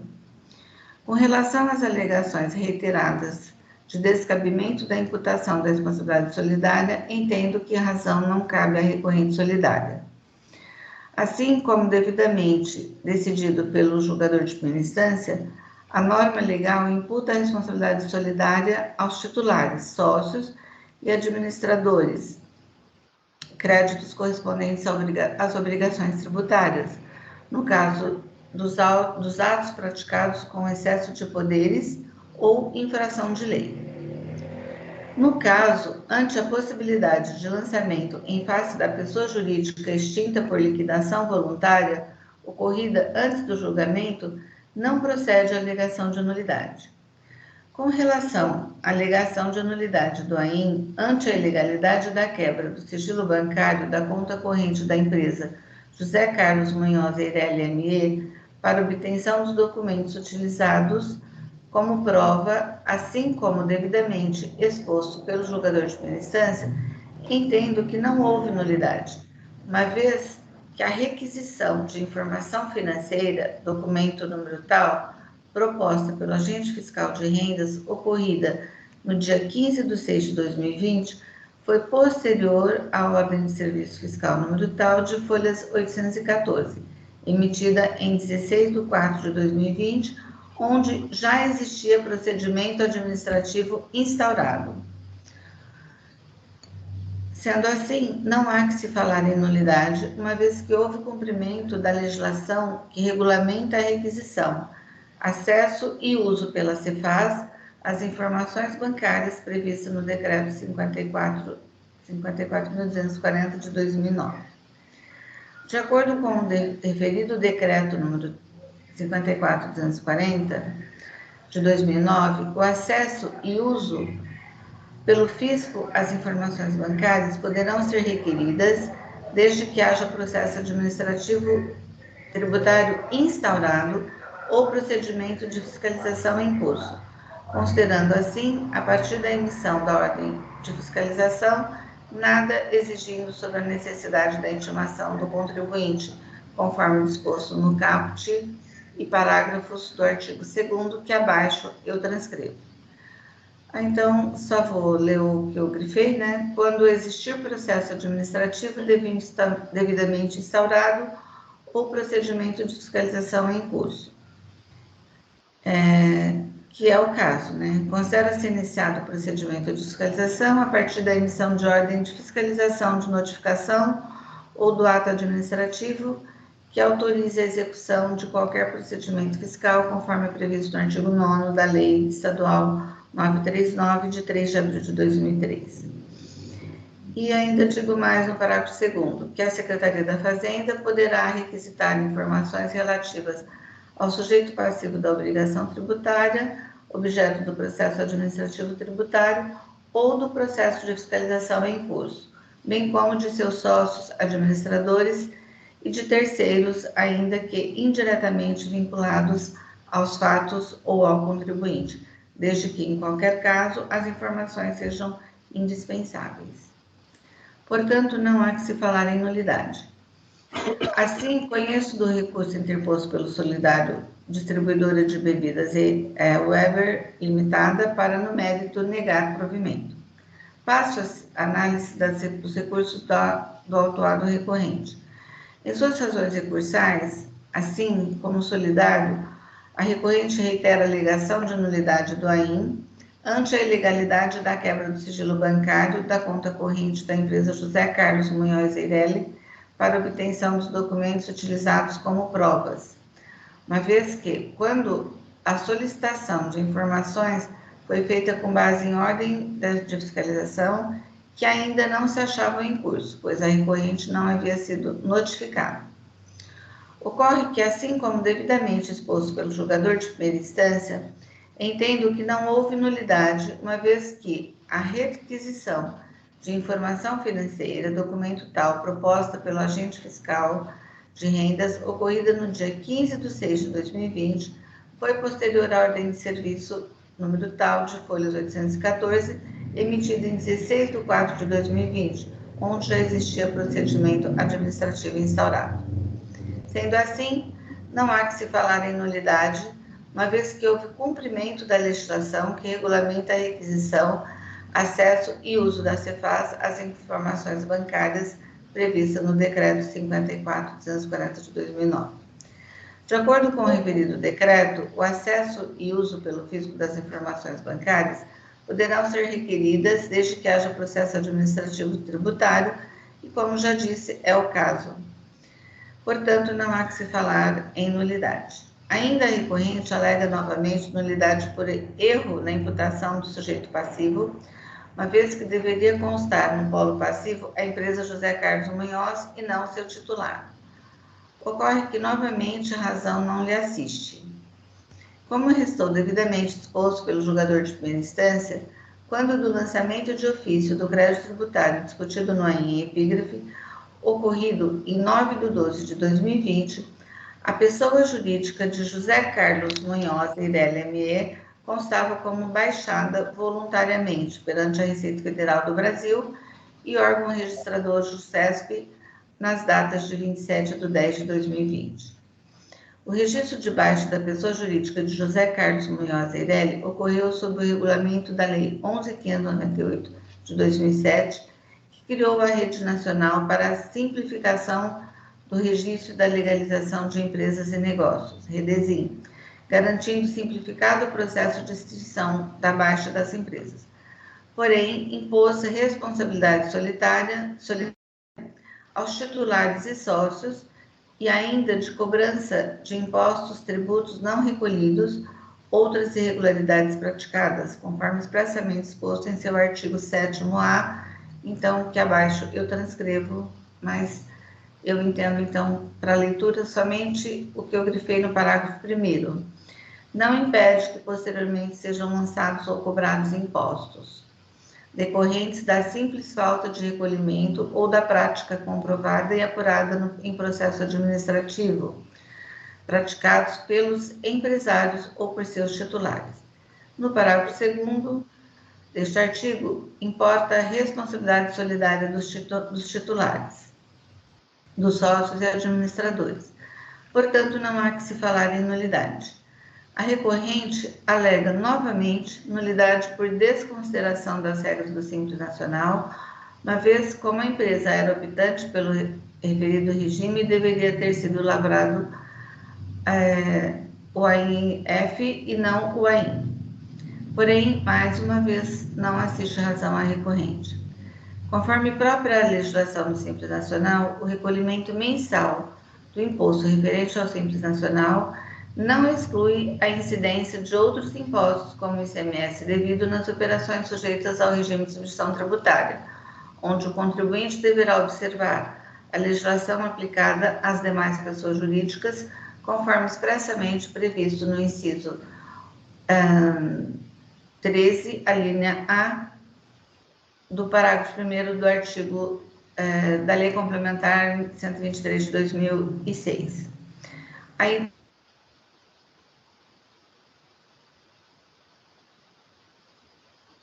dos seguintes impostos ou contribuições devidas na qualidade de contribuinte ou responsável aos quais será observada a legislação aplicável às demais pessoas jurídicas. E o inciso 13, ICMS devido nas operações ou prestações sujeitas ao regime de substituição tributária. Sendo assim, a recorrente era obrigada a observar a legislação específica do ICMS aplicável às demais pessoas jurídicas e, como não o fez, correta a lavratura do presente aí. Com relação ao argumento de que a multa lavrada seria inconstitucional por possuir caráter confiscatório, não tem razão a recorrente, sendo tal tema já enfrentado pelo STF, de número 1075, pelo Distrito Federal. Afasto assim o argumento de confiscatoriedade da multa, lembrando que, se inconstitucional ou confiscatória, cabe somente o fisco aplicar a lei, e não a esse tribunal tal análise, na forma da Lei 13.457/2009. Quanto à atualização da base de cálculo da multa e aplicação de juros de mora sobre a multa, entendo que a metodologia usada está de acordo com a legislação e de acordo com o entendimento simulado deste Tribunal de Impostos e Taxas. Então, eu cito a súmula 13, que é legítima atualização do valor básico da multa nos termos do parágrafo 9º do artigo 85 da Lei 6374 de 1989. Por fim, com relação ao pedido de limitação da taxa de juros aplicada ao percentual da taxa Selic, entendo que deve ser aplicada a metodologia da súmula 10 de 2017, revisada por este Tribunal de Impostos e Taxas, que cancelou a súmula 8 deste mesmo colegiado aos fatos anteriores a 1 de 11 de 2017, conforme novo texto que abaixo eu transcrevo. Sendo assim, devidamente caracterizadas as infrações, devem ser rejeitados todos os argumentos da autuada recorrente pelos motivos acima expostos. Diante do exposto, tudo que dos autos consta, conheço do recurso interposto pelo solidário distribuidora de bebidas Weber Limitada para, no mérito, negar provimento, e conheço do recurso interposto pelo contribuinte José Carlos Munhoz e lhe dou parcial provimento exclusivamente para limitar os juros aplicáveis ao montante imposto e multa exigida das exigências fiscais objeto do presente AIM à taxa Selic, mantendo no demais a decisão recorrida. É como voto, coloco a apreciação dos meus pares. Agradeço, doutora Maria Selma. O processo está em discussão. Não havendo inscritos, vou encerrar os debates.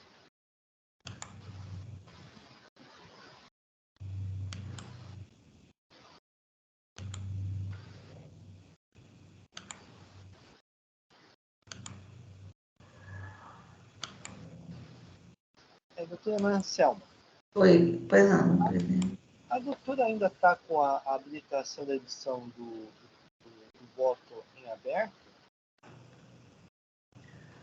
Deixa eu ver, porque eu estou com uma... Eu não fechei?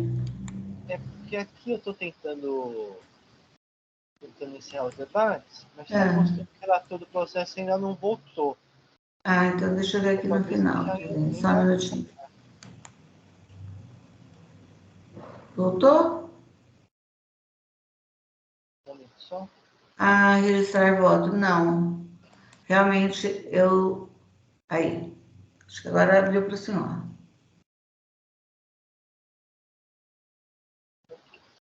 Encerrei os debates, vou verificar o código.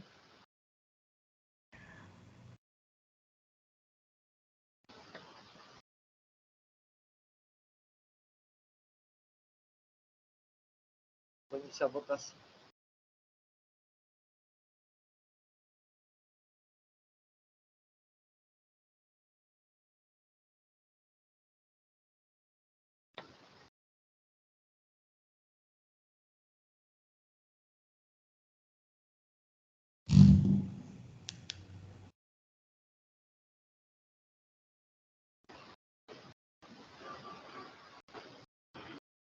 Muito bem, encerrada a votação. O recurso de José Carlos Munhoz foi conhecido parcialmente provido para limitar a aplicação de juros na taxa Selic, Recurso ordinário de bebidas leves limitadas foi conhecido e não provido.